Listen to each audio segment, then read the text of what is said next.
The transport shuttle touched down on the landing pad with a soft hiss. Captain Lee Hanna stepped out into the bright morning light of Nexus Prime. She carried a simple black bag over her shoulder and wore a plain gray uniform. Around her, the massive structures of the Galactic Military Academy stretched toward the purple sky. Hanna was not tall. She stood barely 5.5 feet high. Her dark hair was tied back in a neat bun. Her face was calm and showed no emotion. She looked like any normal human woman walking to work on a Tuesday morning, but this was not Earth. This was the most important military school in the galaxy. 3 alien students walked past her toward the shuttle. They were Karathi, with thick gray skin that looked like natural armor. Each one stood over 7 feet tall. Their voices were deep and rumbling. "Look at that," one of them said in the common galactic language. "Another human? So small and weak." "Looking, I heard they are sending one to be our combat instructor," another replied. The third Karathi laughed, a sound like rocks grinding together. "A human teaching us how to fight." What a joke. Hanna heard every word. She did not react. She simply walked toward the main academy building. The academy was home to students from 12 different species. Each species was known for something special. The Karathi had natural armor and incredible strength. The Veltari had 4 arms and could move faster than most eyes could follow. The Zephyrians could control gravity itself with their minds. And then there were humans. Soft skin, 2 arms. No special powers. They had only joined the galactic community 50 years ago. Most aliens still saw them as primitive newcomers. Inside the main building, Hanna found her way to the administration office. Dean Nexver was waiting for her. He was a massive Karathi who had commanded fleets in 3 different wars. His office walls were covered with medals and battle honors. "Captain Lee," he said, not standing up from his chair. His voice carried no warmth. "You are here." "Yes, sir," Hanna replied. She stood at attention with perfect posture. Vexfer looked at her for a long moment. His large yellow eyes moved from her head to her feet and back again. "I will be honest with you, Captain. I did not want you here. The Terran Federation insisted on having a human instructor. Political pressure, nothing more." Hanna said nothing. "You will be teaching combat applications to our advanced students. These are the best warriors from the strongest species in the galaxy. They've been training since childhood. They do not respect weakness." "I understand, sir. Do you?" Dexper stood up to his full height of 8 feet. "These students could break you in half without trying. Their natural abilities are beyond anything your species possesses. They will test you. They will challenge you. Most likely, they will humiliate you." Hanna met his gaze without blinking. "Permission to speak freely, sir?" "Granted." "I am ready to begin teaching whenever you wish, sir." Dexper made a sound that might have been laughter. "Very well. Your first class begins in 1 hour. Try not to embarrass yourself too badly." Kiana left the office and walked through the academy halls. Students moved between classes and groups. She saw Karathi students with their armored skin gleaming. Eltari students moved in quick, flowing motions that made them seem like they were dancing. Zephyrian students floated slightly above the ground, their robes flowing around them, and scattered among them were a few human students. They walked with their heads down. They spoke quietly to each other. When alien students passed by, the humans seemed to shrink into themselves. One human student was sitting alone at a bench in the main hall. He looked about 19 years old. With short black hair, he was reading from a datapad but kept looking up nervously when groups of aliens walked past. Hanna approached him. "Excuse me." The young man looked up, startled. "Oh, hello, ma'am. I am Captain Lee Hanna. I am the new combat instructor." "What is your name, Kang?" "Minho, ma'am. I am a second-year student here." He stood up quickly and tried to stand at attention, but his posture was sloppy. "How do the other students treat you here, Cadet Kong?" Minho's face turned red. He looked around to make sure no one was listening. They do not think much of humans, ma'am. We are seen as the weak species, the one that does not belong here." "And how does that make you feel?" "Ashamed, ma'am. Sometimes I wonder why I even try. The other species are so much stronger and faster. They have natural weapons and armor. We just have He gestured at his own body. This, Hannah nodded slowly. I see. Tell me, Cadet Kong, do you know anything about Earth's history? Some, ma'am. We learned basic facts in orientation. Do you know how many wars humans have fought? Minho thought for a moment. I do not know the exact number, ma'am. Neither do I, Hannah said quietly, because there are too many to count. We have been fighting each other for thousands of years. We have fought over water, over land, over ideas, over resources that do not even exist anymore.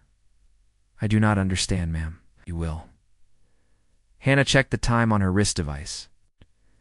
I need to prepare for my first class. It'll be interesting. To meet your fellow students, she walked away, leaving Minho confused but somehow feeling different. There had been something in her voice. Something that made him think there was more to Captain Lee than her small size suggested. Hannah found the combat training room. It was enormous, with high ceilings and enough space for 100 students to train at once. The walls were lined with weapons from every species in the academy.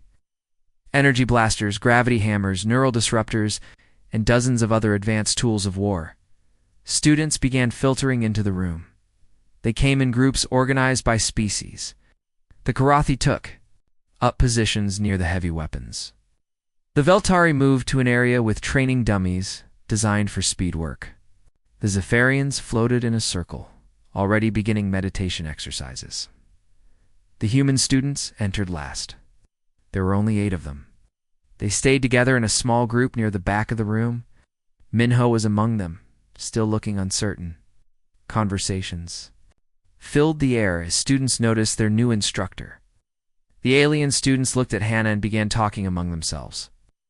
Their voices grew louder as their amusement increased. That tiny thing is supposed to teach us combat? Asked a Karathi student with scars across his armored face. Oh, I could step on her by accident, said a Veltari, all 4 of his arms gesturing dramatically. Perhaps this is some kind of joke, suggested a Zephyrian, her voice echoing with psychic energy. The laughter spread through the room. Even some of the human students looked embarrassed. They stared at the floor and wished they could disappear. Hannah walked to the center of the room. She set down her bag and faced the students. Expression remained calm and neutral. She waited for the laughter to die down. Good morning, she said in a clear voice that carried across the entire room. I am Captain Lee, Hannah. I am your new combat instructor. A Karathi student named Jektal raised his hand. He was even larger than most of his species, with additional armor plating that made him look like a walking tank. Captain, with respect, what exactly are you supposed to teach us? Humans have no natural weapons, no armor, no special abilities. What combat techniques could you possibly know that we do not? The question sparked another wave of laughter. Students nodded in agreement. Even some of the human students seemed to be wondering the same thing. Hannah waited for silence again. When she spoke, her voice was steady and calm. That is an excellent question, Cadet. You are right that humans do not have natural armor like the Karathi. We do not have forearms like the Veltari. We cannot manipulate gravity like the Zephyrians. Exactly, Jekto said, crossing his massive arms. So what can you teach us? Hannah smiled for the first time since entering the room. It was a small smile, barely visible, but somehow it changed everything about her appearance. It can teach you how the weakest species in the galaxy learn to survive, she said quietly. But first, you need to understand something important. Every species here evolved on a world that supported them. Karathi evolved on a planet with thick atmosphere and low gravity, so you developed armor to protect against pressure changes. Veltari evolved on a world with many predators, so you developed speed and extra limbs. Zephyrians evolved on a world with unique magnetic properties, so you learned to manipulate energy fields. She paused and looked around the room. Humans evolved on a world that was actively trying to kill us every single day. Everything on Earth was designed to hunt us, poison us, freeze us, burn us, or eat us alive. We had no armor, no speed, no special powers. We had only one advantage.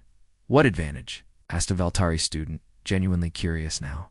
Hannah's smile grew slightly larger. We learned that everything can be a weapon if you know how to use it. Everything can be armor if you know how to position it. Every disadvantage can become an advantage if you are creative enough. The room had grown completely quiet. Even the human students were looking at their instructor with new interest. "Your first lesson begins now," Hannah announced. "Tomorrow, we will discuss the difference between strength and power." Class dismissed. As the students filed out of the room, conversations began immediately. The alien students were confused by what they had heard. The human students walked with their heads up for the first time in months. Minho approached Hannah as she packed her bag. "Captain, may I ask you something?" "Course." "Were you serious about what you said? About humans learning to turn disadvantages into advantages?" Hannah looked at the young cadet. "Tomorrow, you will understand better. But I will tell you one thing now, Cadet Kong. You should never be ashamed of being human.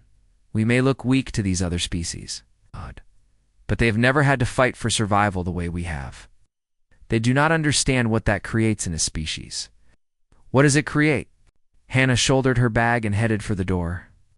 "Warriors who refuse to lose, no matter what the odds." She left Minho standing in the empty training room, thinking about her words. For the first time since arriving at the academy, he felt something he had never experienced before: pride in being human.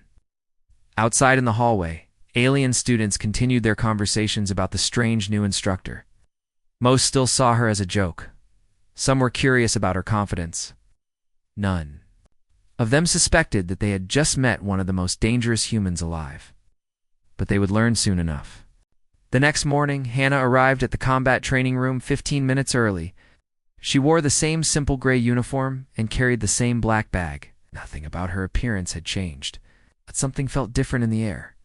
Students began entering the room in their usual groups. The alien students talked loudly about their evening activities. They had spent hours discussing their new instructor over dinner. Most of the conversation had been jokes and laughter. "I heard she thinks humans are warriors," said a Veltari student named Kexra. Her forearms moved in fluid gestures as she spoke. "Can you imagine? Species with no claws, no armor, no speed, thinking they understand combat?" "My father fought against humans in the border conflicts 20 years ago," replied Jektal, the massive Karathi. "He said they were easy to defeat. They broke formation at the first sign of real fighting."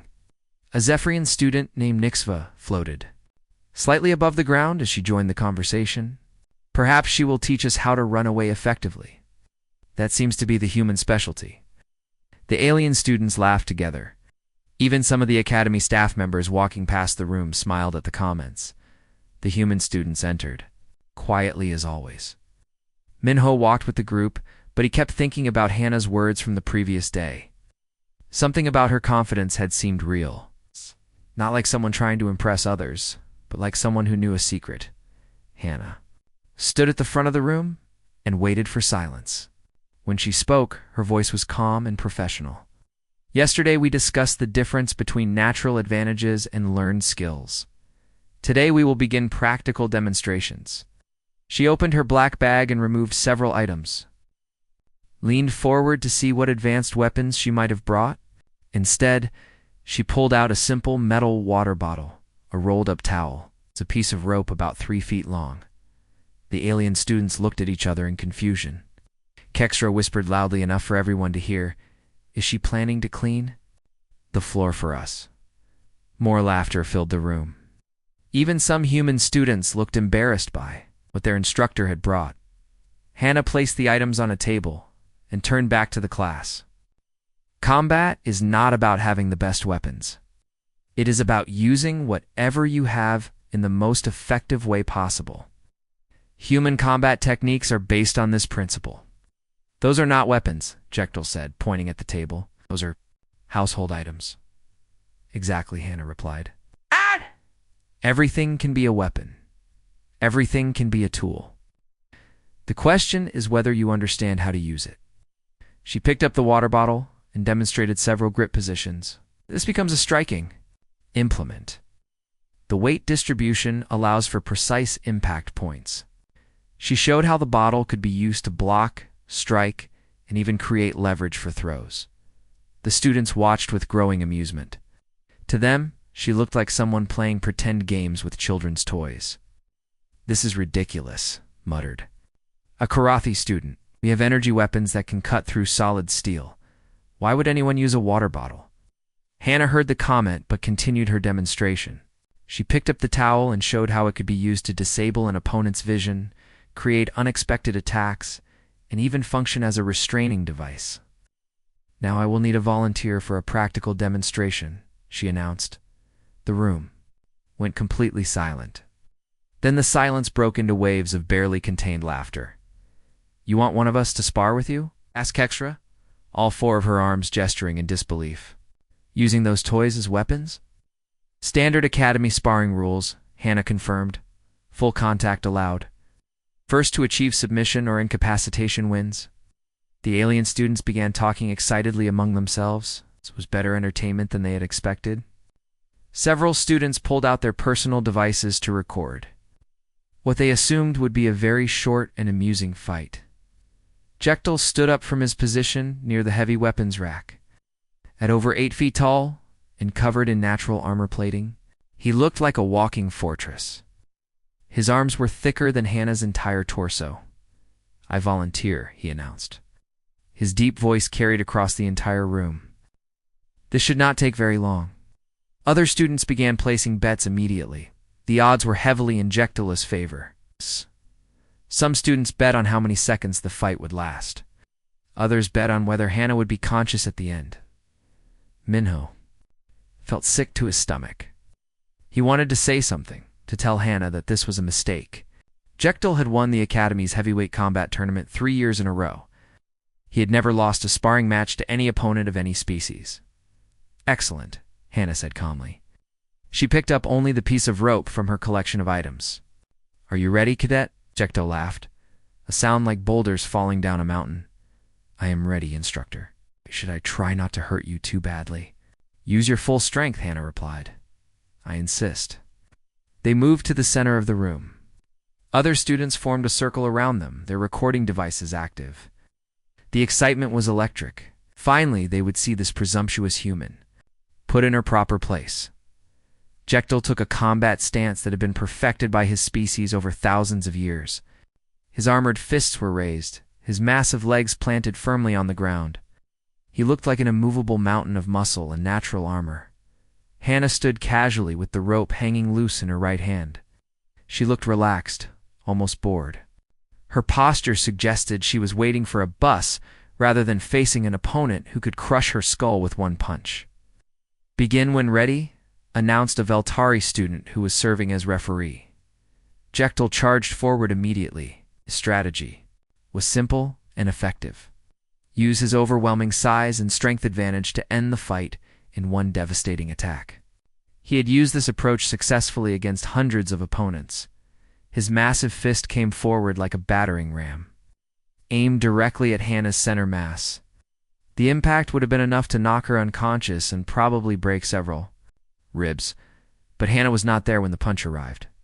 She had moved to the side at the last possible moment, just barely avoiding the crushing blow. But instead of backing away like a normal opponent, she stepped closer to Jekyll.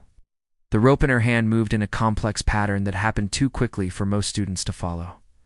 Jekyll suddenly found himself off balance, his own forward. Momentum carried him past his target, but something was wrong with his legs. He tried to regain his footing and discovered that his ankles were bound together by the rope. He began to fall forward, his massive weight working against him. As he fell, he felt Hannah's small hands making contact with specific points on his armor. She was not trying to hurt him, but she was doing something that created sharp, intense pressure in areas where his armor joined together. The giant Karathi crashed to the ground with a thunderous impact that shook the entire room. He tried to get back up and found that he could not move his legs properly. The rope had been tied in a way that turned his own struggles into tighter bonds. But worse than the restraints was the strange numbness spreading through his arms and torso. Whatever Hannah had done when she touched his armor had affected his nervous system. His natural armor, which had always been his greatest protection, suddenly felt like a prison. The entire fight had lasted less than 10 seconds. The room was completely silent. Students stared in shock at their champion warrior lying helpless. On the floor, defeated by an opponent half his size using nothing but a piece of rope and precise finger pressure, Hannah knelt beside Jekyll and touched 2 more points on his armor.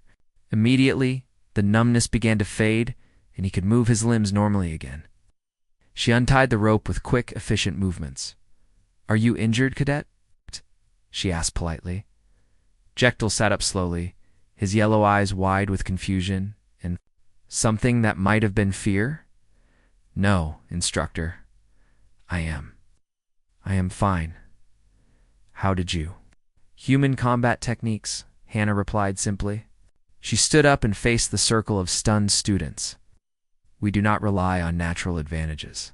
We study our opponents and find ways to turn their strengths against them."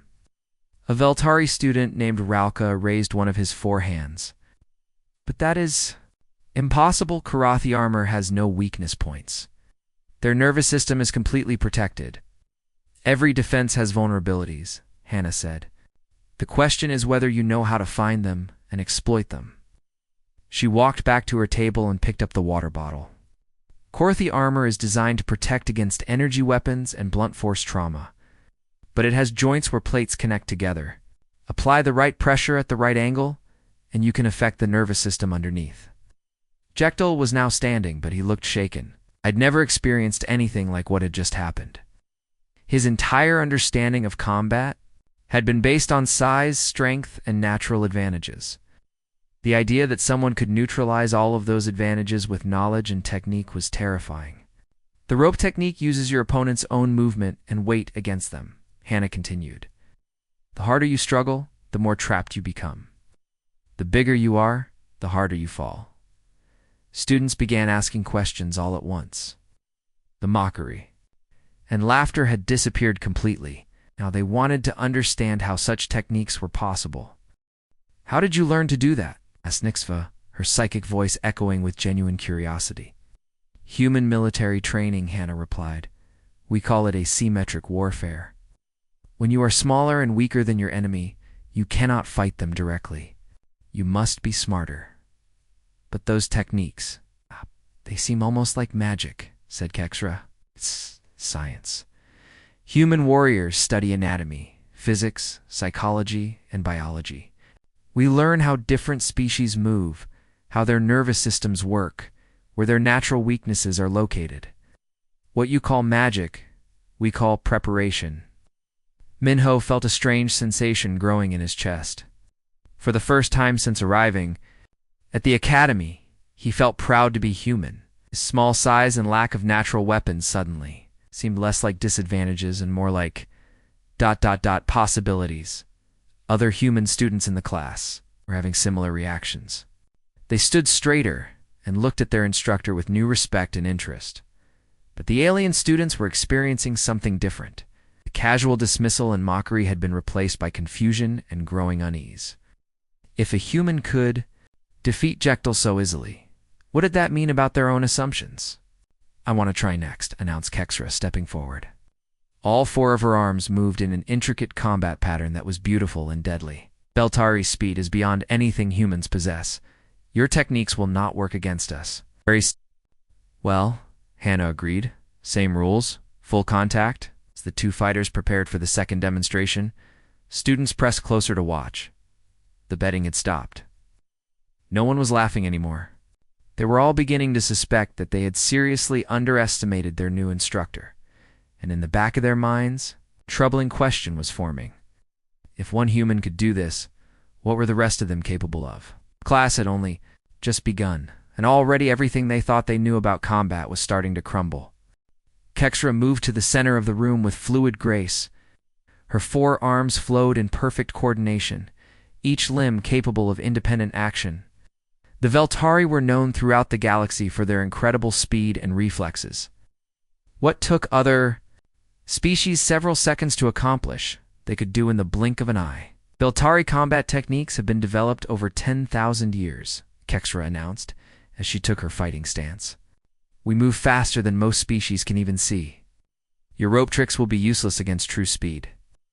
Hannah stood calmly in the center of the circle, still holding only the simple piece of rope. She watched Keksra's preparation with quiet interest. As if studying something fascinating rather than preparing for combat, speed is indeed a valuable advantage, Hannah agreed. But speed without direction is just movement. The other students pressed closer to watch the second demonstration. That word had already begun spreading throughout the academy about Jekyll's surprising defeat. Students from other classes were finding excuses to walk past the combat training room. Jekyll himself remained in the room despite his embarrassment. Something about Hannah's techniques had captured his attention completely. He needed to understand how his natural advantages had been turned against him so easily. "Ready when you are, instructor," Kexra said. Her forearms began moving in subtle patterns that created after-images in the air. To human eyes, she looked like she was surrounded by ghostly limbs that moved independently. "Begin," called out the same Veltari student who had refereed the previous match. Kextra exploded into motion immediately. She moved with the blur speed that made her species legendary warriors. Her forearms attacked from different angles simultaneously, creating a web of strikes that should have been impossible to defend against. But Hannah did something unexpected. Instead of trying to block or dodge the attacks, she moved forward into them. She stepped directly into the path of Kexra's fastest strikes, as if she was trying to be hit. The watching students gasped in shock. It looked like Hannah was committing suicide, walking directly into an attack pattern that would have overwhelmed 3 normal fighters working together. But as Kexra's strikes reached their target, something strange happened. Hannah's body seemed to flow like water around the attacks. She bent and twisted in ways that should have been impossible, letting the four-armed fighter's limbs pass through empty space where she had been a moment before. More importantly, Hannah's rope was moving in complex patterns that Kexra could not track. The Veltari's incredible speed worked against her, because she was moving too fast to change direction when she realized the rope was creating a trap. Kexra found her forearms, suddenly tangled together by the rope's movements. Her own speed had carried her limbs into positions where the rope could bind them. The harder she tried to untangle herself, the more restricted her movement became. Within seconds, the fastest fighter in the academy was completely immobilized by her own momentum and a simple piece of rope manipulated by someone much slower than herself. "Impossible," whispered a Zephyrian student.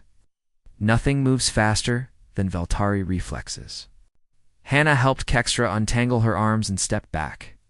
Speed is only useful if you know where your opponent will be. Humans learn to fight by predicting movement patterns, not by trying to match speed. Kexra stared at her forearms in disbelief. "How did you know where I would attack?" "My movements were random. Nothing is truly random in combat," Hannah replied. "Every species has natural fighting patterns based on their physiology. Veltari always attack with their upper arms first because they provide the most power. Your lower arms follow in support positions. Once I understood the pattern, I could predict where you would be." The room was buzzing with excited conversations. Students were discussing what they had witnessed in hushed, amazed voices. The casual dismissal of their human instructor had completely disappeared. "I demand a chance as well," announced Nixva, floating forward on her gravity manipulation abilities. Zephyrian mental powers cannot be predicted or countered by physical techniques. Of course, Hannah agreed. She set down the rope and picked up the metal water bottle. "Full contact rules." Agreed. The Zephyrian settled into a meditation position while still floating 3 feet above the ground. Her robes billowed around her as invisible forces began gathering in the air. The gravity in the room started to fluctuate, making some students feel slightly dizzy. "Zephyrians can manipulate gravitational fields within a 50-foot radius," Nixva explained as power built around her. "I can make you too heavy to move or light enough to float helplessly. Your physical techniques cannot reach me while I remain airborne." "Gravity manipulation is indeed powerful," Hannah admitted. "But every force has an equal and opposite reaction." "Begin," called the referee. Nixva immediately increased the gravitational field around Hannah's feet, trying to pin her to the ground with crushing weight. It was a technique that had ended dozens of sparring matches within seconds. But Hannah did something that confused everyone watching. Instead of fighting against the increased gravity, she embraced it. She dropped to one knee and placed her hand on the ground, As if the weight was too much for her to bear, Nixva increased the gravitational pressure, confident that victory was within reach. The human instructor was clearly overwhelmed by forces beyond her understanding. Then Hannah threw the water bottle. It was not thrown at Nixva directly. Instead, it was thrown at a steep upward angle that seemed to make no sense. The bottle flew high into the air, far above where the floating Zephyrian hovered. You missed completely, Nixva said, with satisfaction. Human aim is as poor as everything else about your species. But Hannah was smiling again with that small, dangerous expression that had appeared during her first demonstrations. I was not aiming at you, she said quietly. I was aiming at where you would be. Nixva looked up in confusion. Ah! The water bottle had reached the peak of its arc and was beginning to fall back down, but it was still nowhere near her position. Then, Hannah did something that made several students cry out in amazement. She suddenly leaped upward with explosive force, using the increased gravity that Nixva had created as a springboard to launch herself higher than any human should have been. Able to jump, the gravitational field that was supposed to pin her down became the source of her momentum. She had stored the downward energy and released it all at once, in an upward direction. As Hannah reached the peak of her impossible leap, the falling water bottle arrived at exactly the same point. She caught it in midair and used her downward momentum to tackle the floating Zephyrian. Both fighters crashed to the ground together. Nixva's concentration was broken by the unexpected physical contact, and her gravity manipulation failed completely. Before she could recover, she found the water bottle pressed gently against her throat in a position that clearly indicated submission. How? Nixva asked in a stunned whisper. Physics, Hannah replied, helping the Zephyrian to her feet. You created a gravitational well beneath me. I used that stored energy to reach your position. The bottle was thrown to arrive at the interception point at the same time as my jump. The watching students were no longer just surprised. They were beginning to feel something that none of them had expected when this class began. Starting to feel afraid. 3 of their best fighters had been defeated in seconds by techniques they did not understand, using simple objects that any student could find in their dormitory rooms. This cannot be real, muttered a Korathi student. These must be tricks or illusions. I volunteer next, said another Veltari, stepping forward aggressively. Kexra was not prepared for human deception. I will not make the same mistake. I will follow, announced a second Zephyrian.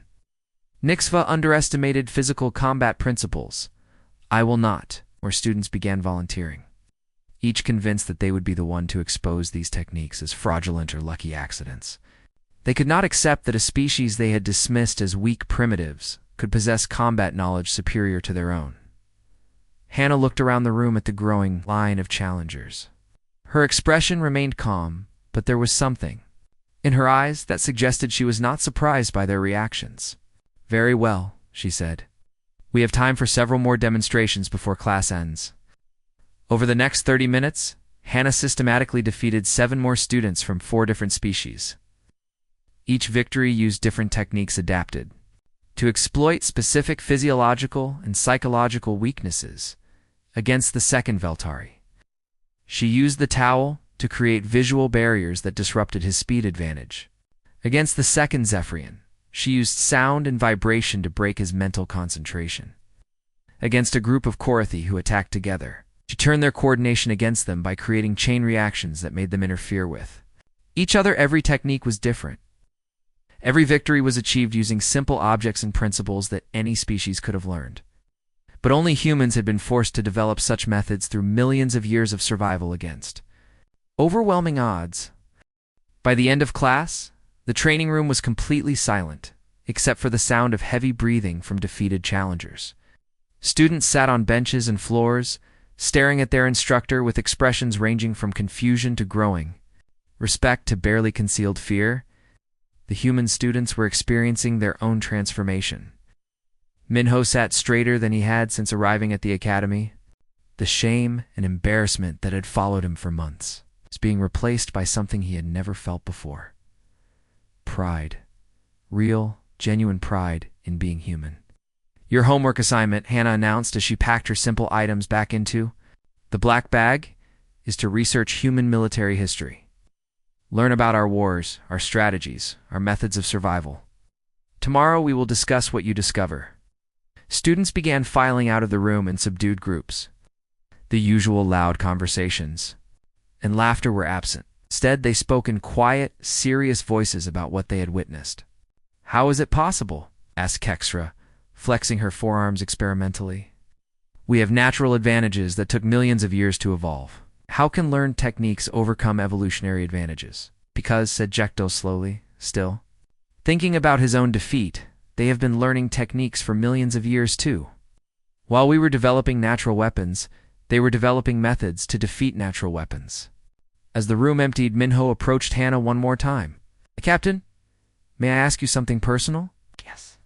"Those techniques you used today, are they common knowledge among human military?" Hannah finished packing her bag and looked at the young cadet. "What I showed you today would be considered basic training in any human military academy. These are techniques we teach to new recruits in their first month of service." Minho felt something cold and exciting move through his chest. Basic training. Yes, the advanced techniques are considerably more effective. She left him standing in the empty room, trying to process what she had said. Basic training. The techniques that had defeated the Academy's best fighters were considered elementary by human standards. For the first time since arriving at this school, Minho began to wonder if the other species had made a terrible mistake in their assumptions about humanity. And in dormitories throughout the Academy, alien students were beginning their assigned research into human military history. What they would discover would change their understanding of warfare forever. The next morning brought an unusual sight to the Academy. Students were carrying data pads and walking with serious expressions instead of their usual casual attitudes. Many had spent the entire night researching human military history as Hannah had assigned. What they discovered had disturbed them deeply. Kexra arrived early to the combat training room, her forearms moving nervously as she reviewed her research notes. She had found records of something called the Vietnam War, where a technologically primitive human force had defeated the most advanced military in their galaxy at the time. Jektil entered shortly after, his massive frame moving more carefully than usual. His research had focused on human siege warfare. The descriptions of places like Stalingrad, where humans fought for months over individual buildings, kept him awake all night. Nyx floated into the room with her usual grace, but her mental emanations carried undertones of confusion and concern. She had studied human psychological warfare techniques and found methods of combat that her peaceful species had never imagined. The human students entered as a group, but their posture had changed completely. They walked with confidence and held their heads high. Minho led the group, carrying himself like a soldier rather than an embarrassed academy reject. When Hannah arrived, she found a room full of students who looked at her with completely different eyes than just 2 days before. The casual dismissal was gone. In its place was cautious respect, mixed with growing unease. "I see from your expressions that you completed the research assignment," Hannah observed. "What did you learn?" Silence filled the room. Students exchanged uncertain glances, unsure how to voice what they had discovered. Finally, Kexra raised one of her arms. "Captain, we found records of human conflicts spanning thousands of years, but the descriptions seem ... extreme. Surely these are exaggerated for dramatic effect." "Which conflicts did you research?" Hannah asked. "The siege of a place called Leningrad. Humans reportedly ate leather and wallpaper to survive while fighting for over 2 years." "This cannot be accurate." It is completely accurate," Hannah replied calmly. "Humans defended that city for 872 days. Over 1 million civilians died, but the city never surrendered." The room became very quiet. Several alien students looked physically uncomfortable. Jektil spoke next, his deep voice uncertain. "I read about something called trench warfare. Humans fighting over strips of land only a few meters wide for months at a time. Living in mud and filth, attacking positions they knew would kill most of their forces." "This seems like madness." "Not madness," Hannah corrected. "Necessity. When survival is at stake, humans will endure conditions that would break other species. We call it determination. You might call it stubbornness, but why? asked Nixva, her psychic voice carrying genuine confusion. Why fight so hard for such small gains? Why not negotiate or retreat? Hannah walked to the center of the room and faced her students. Because Earth taught us that retreat often means death. Our planet had predators, diseases, weather patterns, and natural disasters that gave us only two choices: fight or die. She gestured for the students to sit in a circle around her. Today we will discuss the difference between combat and warfare. Combat is what you learned in your previous classes. Individual fighting techniques and weapon usage. Warfare is something completely different. Hannah activated a holographic projector that created a three-dimensional battlefield in the center of the circle. This will be a practical exercise. I'm dividing you into two groups for a simulation battle. She pointed to the larger group of alien students. Team Alpha will have access to advanced weapons, energy shields, superior numbers, and defensive positions. You represent a technologically advanced force with every advantage. Then she indicated the smaller group, which included all the human students, plus 3 volunteers from other species. Team Beta will have basic projectile weapons, no energy shields, inferior numbers, and no defensive positions. You represent a technologically inferior force. The alien students looked at each other with confidence. This seemed like a fair way to demonstrate their natural superiority. Advanced technology against primitive weapons should result in an easy victory. The objective is simple, Hannah continued. Team Alpha must hold 3 strategic positions on this mountain terrain. Team Beta must capture all 3 positions within 2 hours of simulation time. Any questions? Kexra raised an arm. What happens if Team Beta fails to capture the positions? Then Team Alpha wins, and we will discuss why technological superiority usually determines battle outcomes. And if Team Beta succeeds? Asked Jekyll. Hannah smiled her small, dangerous smile. Then we will discuss why humans have never lost a war when fighting for survival. The simulation began with Team Alpha taking strong defensive positions on the high ground. They had energy barriers, long-range weapons, and clear sightlines. Across the entire battlefield, their strategy was simple and logical. Use their technological advantages to destroy any attacking force before it could reach their positions. Team Beta appeared to have an impossible task. They were outnumbered, outgunned, and forced to attack uphill against entrenched positions. By every rule of conventional warfare, they should have been defeated within minutes. But Hannah had spent the previous evening teaching the human students some basic principles of asymmetric warfare. More importantly, she had taught them to think like humans instead of like other species. Team Beta did not attack the defensive positions directly. Instead, they disappeared into the simulated terrain and seemed to vanish completely. For the first, our Team Alpha waited for an assault that never came. They maintained their positions and searched for targets that were nowhere to be found. Their advanced sensors detected no movement, no heat signatures, no electromagnetic emissions from enemy weapons. Where are they? Asked a Karathi student, scanning the empty landscape below their position. They must be hiding like cowards, replied a Zephyrian. This proves that human tactics are based on avoiding real fights. But Minho and his teammates were not hiding. They were moving through terrain that the alien students had dismissed as impassable. They crawled through mud, waded through cold streams, and used natural cover that other species would never consider adequate. More importantly, they were not planning to attack the defensive positions at all. Instead, they had located Team Alpha's supply depot, communication center, and escape routes. While the alien students watched empty approaches to their fortress positions, Team Beta was systematically destroying everything that made those positions valuable. The first sign of trouble came when Team Alpha's communication systems went offline. Then their supply lines were cut. Finally, their retreat routes were blocked by carefully placed simulated explosives. When Team Beta finally revealed themselves, they were not attacking the defended positions. They were surrounding them from positions that should have been impossible to reach undetected. Team Alpha found themselves trapped in their own defensive positions with no supplies, no communications, and no way to escape. Their advanced weapons were useless because they had no targets to shoot at. Their energy shields protected them from attacks that were not coming.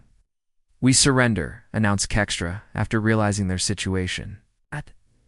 "Unacceptable," replied Minho through the communication system. "Surrender is not an option in human warfare. You fight until you win or until you die." What followed was a systematic demonstration of siege tactics that had been developed over thousands of years of human warfare. Team Beta did not attack directly. Instead, they made life impossible for the defenders. They cut off water supplies, used psychological warfare, created conditions that slowly broke down enemy morale. The simulation ended when Team Alpha's positions became completely untenable. They had not been defeated by superior firepower or better technology. They had been defeated by an enemy that refused to fight according to conventional rules. After the exercise ended, the students sat in stunned silence. The alien members of Team Alpha looked shaken by the experience. They had possessed every advantage except one. They had not understood how humans think about warfare. "How did you know we would focus only on the defensive positions?" asked Jekyll. "Guess that is how peaceful species think about conflict," Hannah explained. "You assume that warfare is about controlling territory or destroying enemy forces. Human warfare is about achieving objectives by any means necessary. But those tactics seem dishonorable," said Nixva. "Where's the glory in avoiding direct combat?" "Glory does not matter when survival is at stake," Hannah replied. "Humans learned long ago that the only honor in warfare is in protecting what you care about. Everything else is just vanity." She deactivated the holographic battlefield and faced her students. This simulation demonstrated basic human tactical thinking. In actual warfare, these principles become much more complex and much more effective. "More complex how?" asked a Veltari student. "Tomorrow we will discuss advanced human warfare concepts, guerrilla tactics, total war, and psychological operations.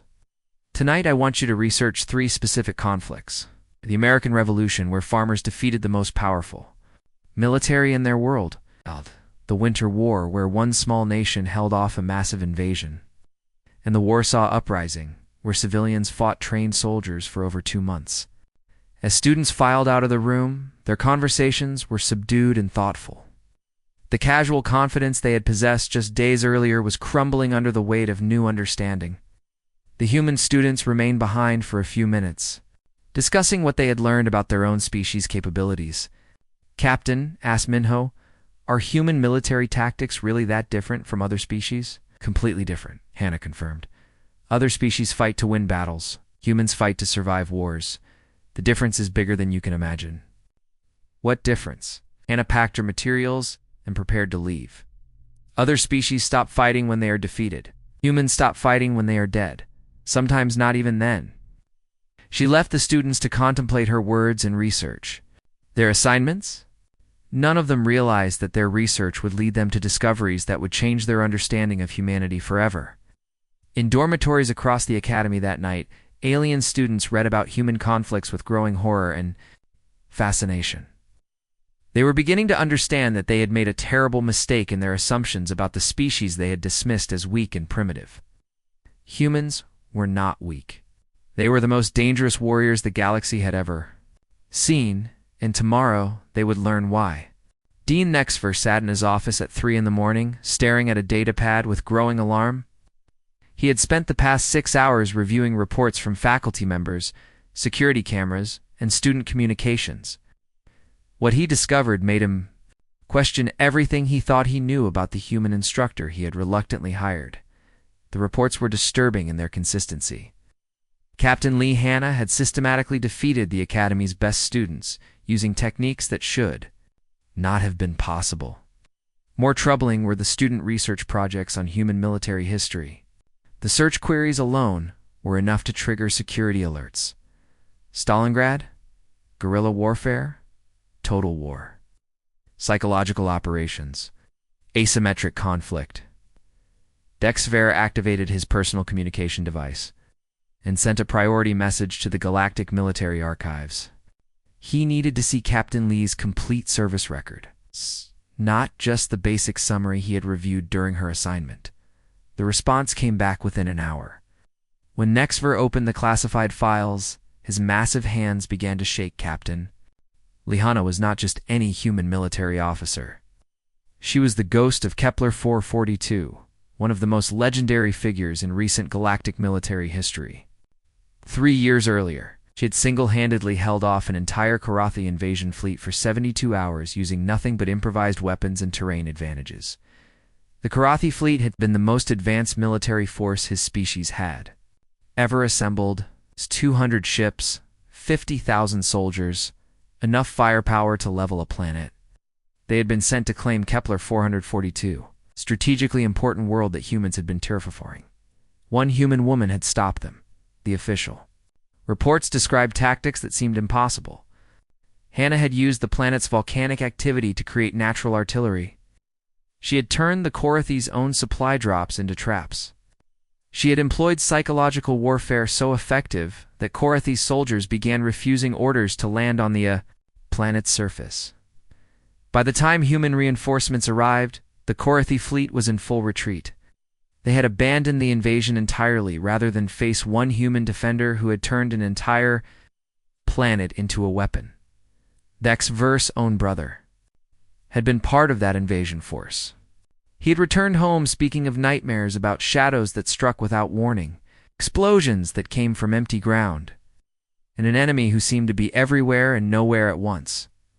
Now that same human was teaching combat techniques too. Academy students as if they were simple classroom exercises.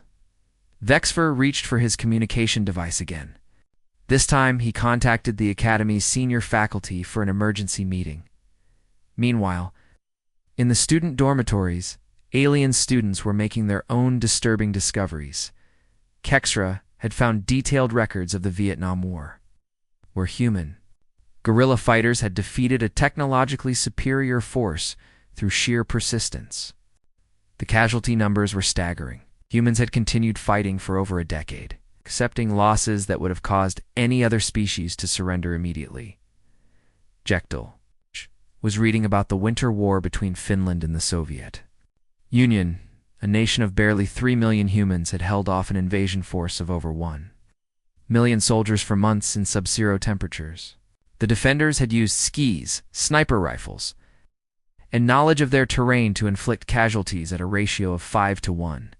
But the most disturbing discovery belonged to Nixva, who had researched something called the Warsaw Uprising.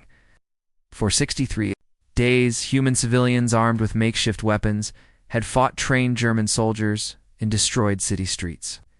Even when defeat became inevitable, they continued fighting rather than surrender.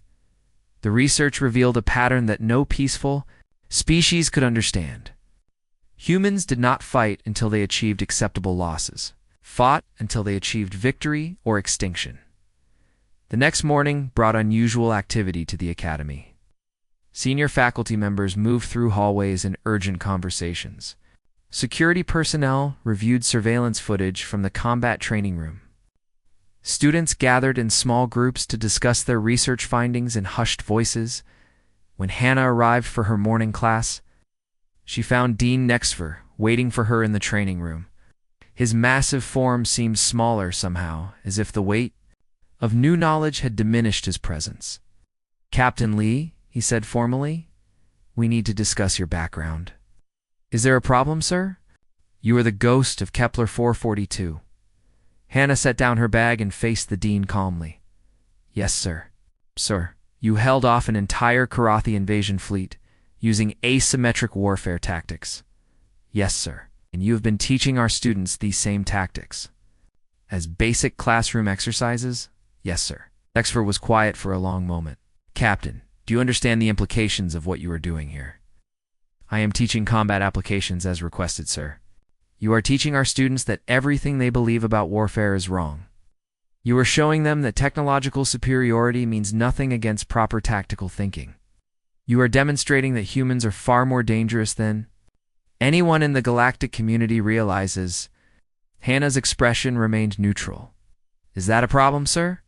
Before Nexver could answer, students began entering the room for the day's class. Their conversations stopped immediately when they saw the dean's presence. The tension in the air was obvious to everyone. Continue with your lesson, Captain, Vexfer said finally. I will observe. As students took their seats, the atmosphere was completely different from previous classes.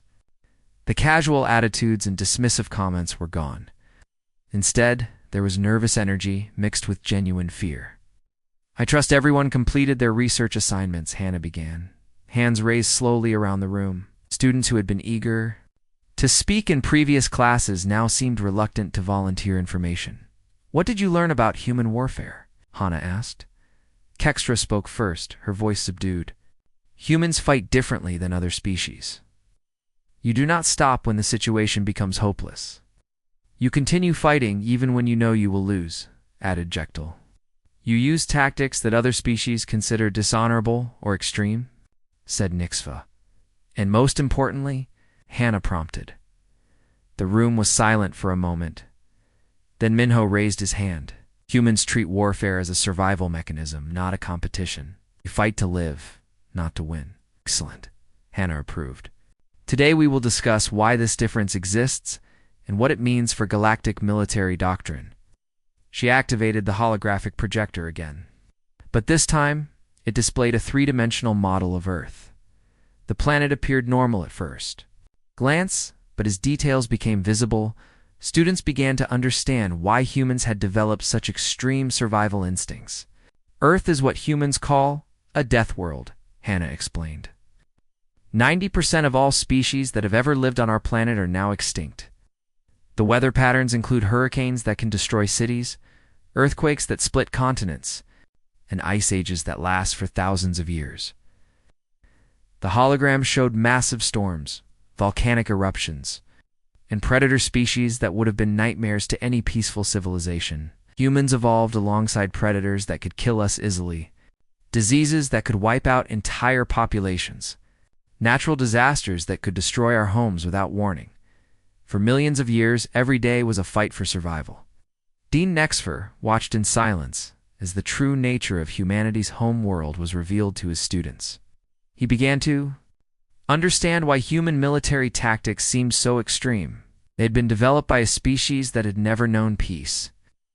Other species evolved on worlds that supported their development. Hannah continued. Your planets provided safety, resources, and stable environments. Earth provided constant threats that killed the weak and strengthened the survivors. But that was your past, protested a Zephyrian student. Surely modern humans are different from your primitive ancestors. Hannah smiled grimly. Evolution does not disappear in a few thousand years.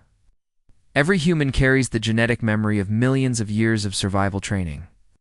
We are born knowing how to fight because our ancestors who could not fight died before they could reproduce.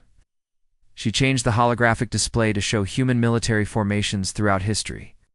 This is why human warfare seems extreme to other species. We do not fight to achieve political goals or territorial gains. We fight as if our species' survival depends on victory. Because historically it did, added Minho, understanding dawning in his voice. Exactly. When every conflict could mean extinction, you develop tactics that prioritize survival over everything else. Honor, fair play, conventional rules of engagement become luxuries that you cannot afford. The students sat in stunned silence as the implications became clear. Humans were not just another species with different combat techniques. They were the survivors of a planet-wide deathmatch that had lasted for millions of years. This is why. Human tactics work against technologically superior opponents, Hannah explained. You expect enemies to fight rationally, to make logical decisions based on acceptable losses. Humans fight as if every battle is the last battle their species will ever fight. Dean Nexfer finally spoke from his position at the back of the room. Captain, what you are describing suggests that humans are essentially a warrior species. Not warriors, sir. Survivors. There is an important difference. What difference? Hannah looked around the room at her students, seeing the fear and fascination in their eyes. Warriors fight for glory, honor, or conquest. Survivors fight because the alternative is death. Warriors stop when they achieve their objectives. Survivors stop when they are dead.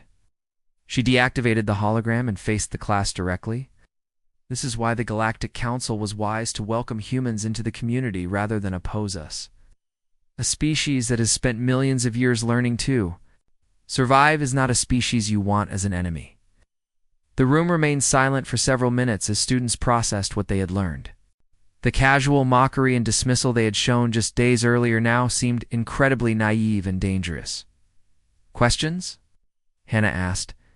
Jekyll raised his hand slowly. Captain, if humans are this dangerous, why do you serve in integrated galactic forces? Why not conquer other species? Because Hannah replied, humans learned something else during our evolution. Cooperation with allies is often more effective than fighting them. The same survival instincts that make us dangerous enemies make us valuable friends. But if there was ever a conflict, Nixva began, then stopped, afraid to finish the question. If there was ever a conflict between humans and the galactic community, Hannah said quietly, I hope for everyone's sake that it never comes to that, because humans have been preparing for that kind of fight for millions of years. Class ended. In complete silence, students filed out slowly, their conversations subdued and thoughtful. The transformation that had begun with simple combat demonstrations was now complete. They no longer saw humans as weak primitives. Most dangerous species in the galaxy, and tomorrow in the final class, they would learn exactly what that meant. The final class of the week brought an unprecedented sight to the Galactic Military Academy. Senior faculty members from every department had arrived to observe Hannah's lesson. Word of the human instructor's demonstrations had spread throughout. The Academy administration is creating both fascination and concern among the staff. Dean Nexver had spent the previous evening in emergency communications with the Galactic Council. The revelations about human warfare capabilities had raised questions that extended far beyond a simple academy course. The Council wanted to understand exactly what they had welcomed into their community 50 years earlier. Students entered the combat training room with a mixture of anticipation and dread. The casual confidence they had possessed at the beginning of the week was completely gone. In its place was careful respect and underlying fear of their human instructor. The human students, by contrast, carried themselves with new pride and confidence. They had discovered that their species possessed capabilities that made them unique in the galaxy. The shame they had felt about their physical limitations had been replaced by understanding of their psychological advantages. Minho entered at the head of the human group, walking with the bearing of a soldier rather than an embarrassed academy. Reject. His fellow human students followed his example, standing straight and moving with purpose. Hannah arrived carrying a larger bag than usual. She surveyed the room full of observers and students with her characteristic calm expression. Today, we will conduct final examinations, she announced. These will be practical tests designed to evaluate what you have learned about human warfare. Principles. She activated the holographic projector, which created a complex urban environment filled with damaged buildings, narrow streets, and multiple levels. The setting looked like a war zone that had been fought over for months. This simulation represents a city under siege. The scenario is based on actual human conflicts from our historical records. Your task is to complete specific objectives while surviving in an environment where conventional tactics have failed. Students looked at the simulated city with growing unease. The terrain was a maze of destroyed buildings, rubble-filled streets, and hidden passages. It looked like a nightmare designed to favor defenders over attackers. You will work in mixed teams, Hannah continued. Each team will include students from different species, including humans. Your objectives will require cooperation and adaptation. To succeed, she divided the class into 4 teams, ensuring that each group had diverse capabilities and at least one human student. The human students were assigned as tactical advisors rather than leaders, a decision that confused some alien. Students, the first team will attempt to secure a supply route through the Northern District. The second team will establish communication with civilian populations in the central area. The third team will locate and neutralize enemy positions in the southern sector. The fourth team will coordinate overall strategy and provide support where needed. What enemy forces will we face? Asked Kexra. Computer-generated opponents programmed with standard galactic military tactics, Hannah replied. They have superior numbers, advanced weapons, and defensive positions. Under normal circumstances, you would have no chance of success. And under these circumstances? Asked Jekyll. That depends on how well you have learned to think like humans. The simulation began with each team materializing in different areas of the destroyed city. Immediately, they faced the same problems that had challenged human forces throughout history. Limited visibility, unknown enemy positions, hostile terrain, and the constant threat of attack from unexpected directions. The alien students instinctively tried to apply conventional military doctrine. They attempted to establish clear lines of advance, coordinate large-scale movements, and use their technological advantages to overwhelm enemy positions. These approaches failed immediately. Catastrophic ally. Team 1's attempt to secure the supply route resulted in devastating ambushes when they tried to move through open streets. Their advanced sensors were useless in an environment filled with metal debris and electronic interference. Team 2's effort to contact civilians led them into carefully prepared traps when they approached obvious gathering points. Their assumption that civilian areas would be safe proved dangerously wrong.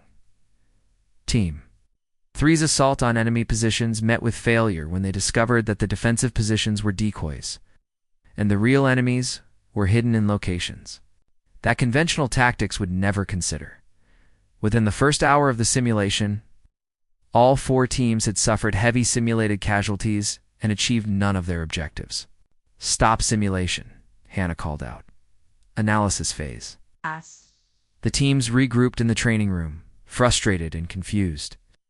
They had applied everything they knew about military tactics and failed completely. What went wrong? Hannah asked. Enemy? Tactics make no sense, complained a Korathi student. They do not hold defensive positions. They do not engage in direct combat. They attack and disappear before we can respond. The terrain is impossible to navigate safely, added Aveltari. There are threats from every direction. No conventional formation can protect against such attacks. The civilians are untrustworthy, said Zephyrian. They provide false information and lead us into ambushes. Hannah nodded thoughtfully. You are describing the reality of human warfare. The enemy uses guerrilla tactics because direct confrontation would result in their defeat. The terrain is hostile because urban combat favors defenders who know the environment. The civilians are untrustworthy because in desperate situations, survival often requires cooperation with whoever can provide protection. She gestured to the human students. Restart the simulation. This time, let your human teammates lead the tactical planning. The alien students looked uncertain. They had spent their entire lives believing in the superiority of their natural advantages in advanced technology. Allowing humans to lead seemed like surrendering their greatest strengths. But they had also learned enough to understand that their approaches were not working. The simulation restarted with radically different tactics. Instead of large-scale movements, the teams broke into smaller units that could move undetected through the ruins. Instead of seeking direct confrontation, they avoided enemy contact while gathering intelligence about actual positions and movements. Minho, lead Team 1 through a careful analysis of the supply route, identifying not just the safest path, but also alternative routes that could be used if the primary path was compromised. They moved slowly and carefully. Using techniques that prioritize survival over speed, the human student assigned to Team 2 took a completely different approach to contacting civilians. Instead of approaching obvious gathering points, they looked for signs of hidden communities and used indirect methods to establish trust before making contact. Team 3 abandoned the idea of frontal assault entirely. They spent hours mapping enemy positions and movement patterns, identifying weaknesses and opportunities that could be exploited without direct confrontation. Team 4 coordinated these efforts using communication methods that the computer enemies could not intercept or track. The difference in results was dramatic. Teams that had suffered heavy casualties in the first simulation now achieved their objectives with minimal losses. They succeeded not through superior firepower or technology, but through patience, adaptability, and careful planning. Excellent, Hannah said as the simulation ended successfully. You have learned the fundamental principle of human warfare. Victory goes to whoever can adapt most effectively to changing circumstances.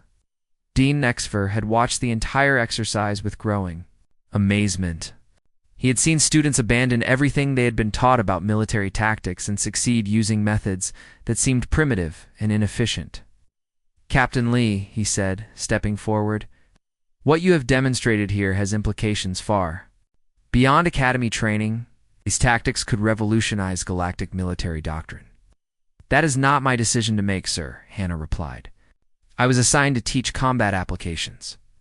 I have fulfilled that assignment. But surely you understand the significance of what you have shown us.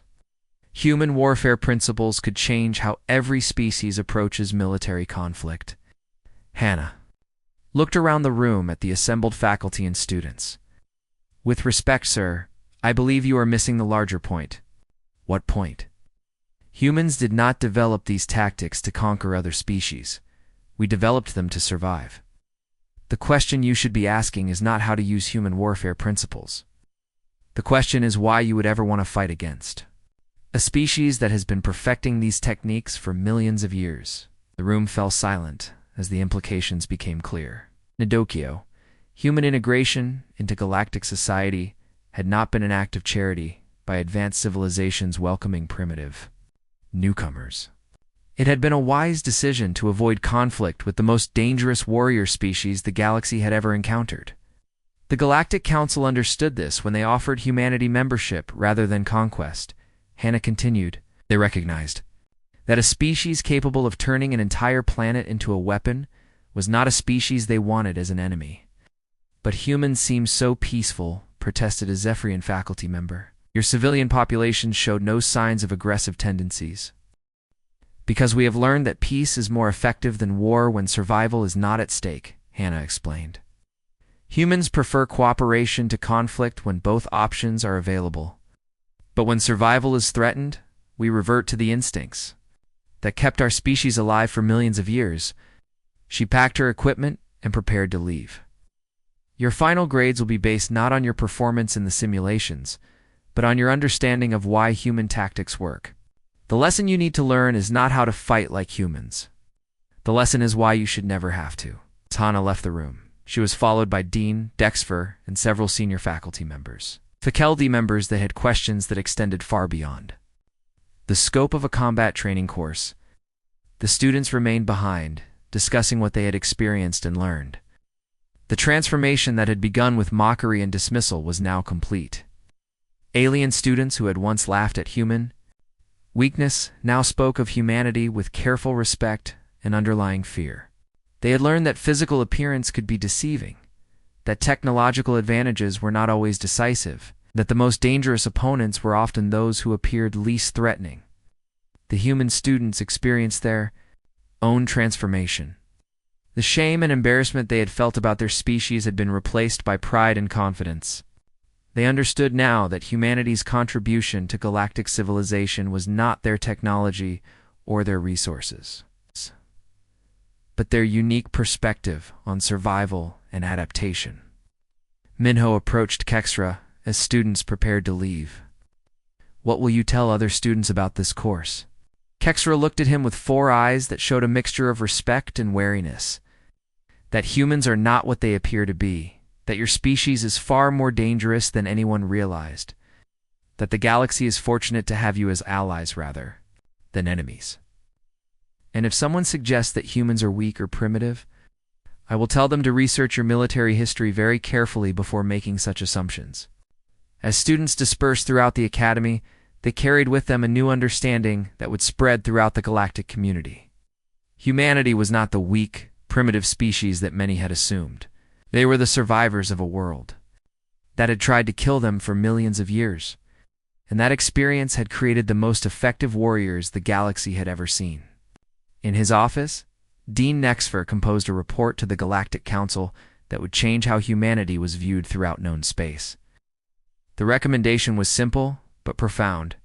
Earth should be designated as the primary center for military tactical education in the galaxy. It's not because humans were conquerors, but because they were the only species that truly understood how to survive when survival seemed impossible. Within months, the Academy's combat training program was restructured around human warfare principles. Students from across the galaxy came to learn from instructors who had been forged by millions of years of evolutionary pressure to never surrender, never retreat, and never stop fighting until victory was achieved or death claimed them. Galaxy had learned a valuable lesson. When evaluating potential allies or enemies, it was wise to look beyond appearances and consider the forces that had shaped their development. And in humanity's case, those forces had created something unprecedented in galactic history, a species of survivors who had turned their greatest weakness into their most powerful strength. The Academy students who had once mocked Captain Lee, Hannah would never make that mistake again.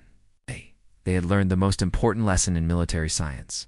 Never underestimate an enemy, especially one that has spent millions of years learning how to turn every disadvantage into an advantage. Humans were no longer seen as the weakest members of galactic civilization. They were respected as its most dangerous protectors.